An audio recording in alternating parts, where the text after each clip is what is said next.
Bienvenue dans cette nouvelle vidéo de Lexical Info. La transition malienne soumise à rude épreuve, Macron peut-il déstabiliser le duo Assimi-Choguel? N'oubliez pas de vous abonner à Lexical Info juste en bas de cette vidéo. Visiblement agacés par le désir et le processus d'affranchissement des nouvelles autorités maliennes de leur relent néocolonialiste, les dirigeants français semblent prêts à inciter certains acteurs politiques à se soulever contre le pouvoir de transition. Le moins que l'on puisse dire est que les relations entre la France et son ancienne colonie, qu'est le Mali, sont devenues fortement caustiques. Et dans une intervention publique, le jeudi dernier, le président français, Emmanuel Macron, s'est quasiment inscrit dans l'invective.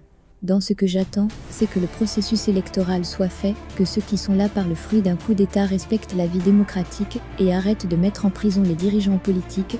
Par ses propos, le locataire du palais de l'Élysée, dans la logique paternaliste et condescendante qui caractérise nos ancêtres les Gaulois, exige des autorités maliennes que le processus électoral soit fait. Non sans exprimer une immixtion limpide dans les affaires judiciaires du Mali. En effet, de quel droit Emmanuel Macron peut-il exiger que les dirigeants de l'État malien arrêtent de mettre en prison les dirigeants politiques? De quel leader politique s'agit-il? Le président Macron fait-il ainsi écho à la détention de l'ancien Premier ministre Soumelou Boubèye Maïga, président du parti ASMA CFP, placé sous mandat de dépôt dans l'affaire des équipements militaires et de l'avion présidentiel? Qui du sacro-saint principe de l'indépendance de la magistrature, l'un des fondements de l'état de droit, dont la France serait l'un des modèles dans le monde? Par ses prises de position, l'État français se ridiculise et tente de semer des graines de division parmi les acteurs sociopolitiques maliens. Ceux-ci ne doivent pas se méprendre sur les intentions déstabilisatrices de cette France néocolonisatrice, décidée à s'agripper aux ressources minières de nos États. N'est-elle pas impliquée à des degrés divers dans l'extraction de gisements d'or, d'uranium, de gaz et d'hydrocarbures sur de vastes zones de nos territoires?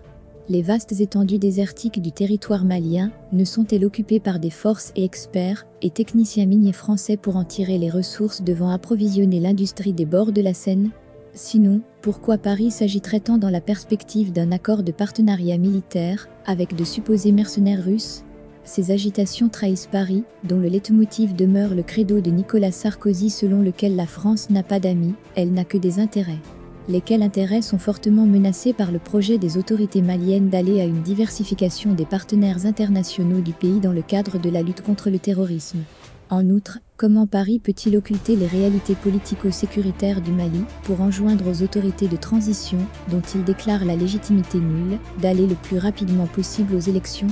La France n'a-t-elle pas récemment réaménagé son agenda électoral et reporté des élections décisives, du fait de la crise sanitaire de la Covid-19? Il urge de sonner le tocsin du rassemblement patriotique des acteurs sociopolitiques maliens pour déjouer les pièges et les complots que la France d'Emmanuel Macron n'hésitera pas à tendre à nos gouvernants. L'union sacrée doit désormais être le maître mot pour consolider les acquis politico-institutionnels et surtout renforcer le dispositif sécuritaire et de défense du territoire pour annihiler toute force de nuisance contre la nation malienne. Merci pour votre aimable attention et n'oubliez pas d'activer la cloche de notification pour recevoir les prochaines informations.